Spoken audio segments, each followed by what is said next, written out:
So as we move into chapter 4, I'm going to use the translation out of the Catholic Study Bible, so that if you do have this Ignatius study guide, you'll see the minute differences in the wording, but it's all been approved by the Church. I'd like to start with chapter 4 and use verses 14 through 19. The path of the wicked do not enter, nor walk in the way of the evil. Shun it, do not cross it. Turn aside from it, pass on. For they cannot rest unless they have done evil. If they do not trip anyone, they lose sleep. For they eat the bread of the wickedness and drink the wine of violence. But the path of the just is like shining light that grows in brilliance till perfect day. The way of the wicked is like darkness. They do not know on what they stumble. Verses 14 through 19. And our question for reflection and application. If this, what do you call it, path of the wicked is so much fun, why is night the time to take it?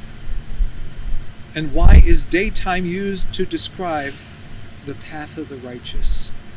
Darkness and light? I'll leave that for you to think about. Let's pause here so that you can contemplate that question. If the path of the wicked is so much fun, why is night the time to take this path of wickedness? Let's move into chapter 5. And for chapter 5, I'd like to have you contemplate verses 15 through 19. And once again, I'm going to read from this Catholic Study Bible, the 3rd edition. And as we said, this translation, the translation from the study guide, have been approved, either one that you use, or if you have another Bible that has also been approved by the Bishops' Committee of the USCCB, you're welcome to use that. Here we go, chapter 5, 15 through 19. Drink water from your own cistern, running water from your own well. Should your water sources be dispersed abroad, streams of water in the streets? Let them be yours alone, not shared with outsiders. Let your fountain be blessed, and have joy of the wife of your youth, your lovely hind, your graceful doe, of whose love you will ever have your fill, and by her ardor always be intoxicated. When I first read this, I'm thinking, what about drinking water from my own cistern? So let me pose the question for application. In your experience, why do spouses who have been married some years become dissatisfied with each other and begin to think of straying? If love in a marriage becomes stale, how can it be rejuvenated? Should we be drinking the water from someone else's cistern or from our own? I'll push pause so we can think about that. So welcome back, and I'm going to return back to the study series. I wanted to use a couple of chapters from this Bible, as like I said, to let you know that there are other translations that are approved, and you'll find just slight variances in the translation, the words. So we're going to move into chapter 6, and I'm going to ask you to look at verses 16 through 19. Chapter 6, 16 through 19. There are 6 things the Lord hates, 7 which are an abomination to him: haughty eyes, a lying tongue, and hands that shed innocent blood, a heart that devises wicked plans, feet that make haste to run to evil, a false witness who breathes out lies, and a man who sows discord among brothers. So the question that we can ask ourselves, once again, take your time, read that passage again, and then ask yourself this question. What do these 7 abominable attitudes have in common? And what kind of person do they describe? How many of these do you see in yourself? How many of these do I see in myself?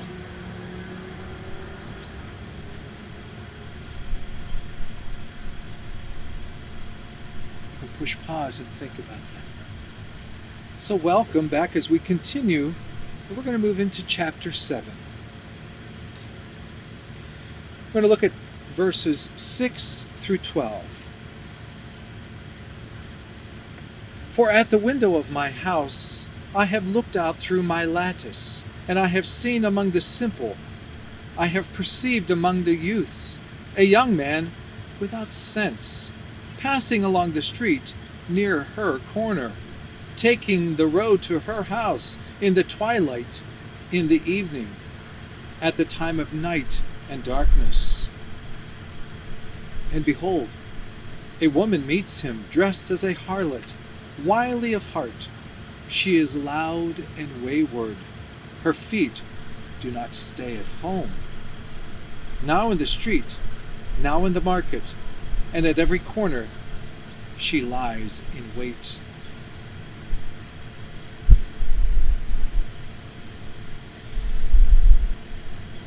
I'd like to reference the Catechism of the Catholic Church.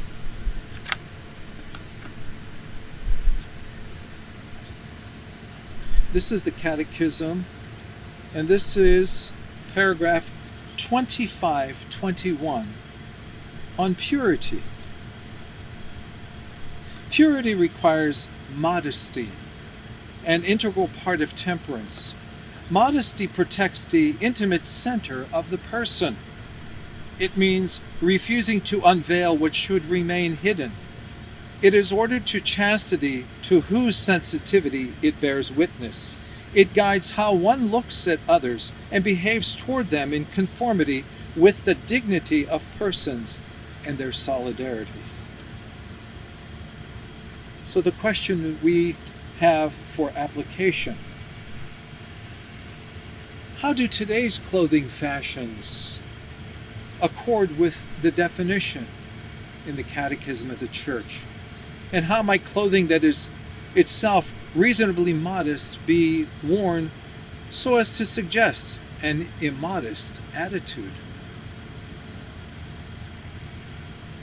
So again, we move into chapter 8, and we'd like to think about verses 6 through 12.